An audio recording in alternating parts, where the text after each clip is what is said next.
Caracas, Venezuela. Venezuelan President Nicolas Maduro defiantly followed through Sunday with his pledge to hold an internationally condemned election, creating a critical new stage in a long-simmering crisis that could mint the Western Hemisphere's newest dictatorship.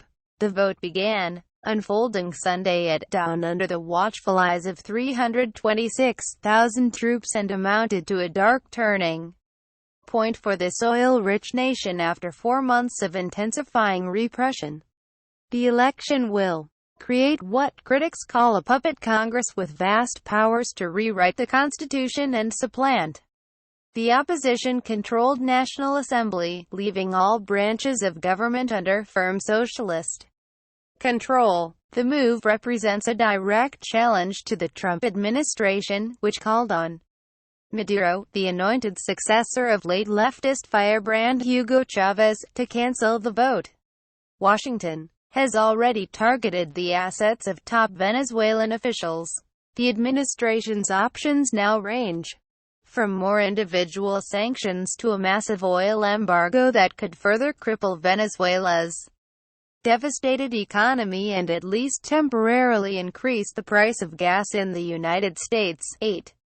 Important keys to understanding Venezuela's controversial election on Sunday. Members of the opposition, which boycotted the vote, set up barricades in parts of the capital and beyond as they pledged to carry out protests.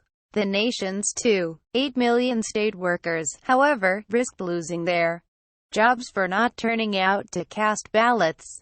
Poor residents were warned that they could lose access to food baskets and government housing for failing to vote in the election, in which the candidates, including Maduro's wife and son, are all government backers. In Caracas, where voting began at 6 a.m., amid the squawk of macaws, citizens lined up at polling stations under a veil of fear.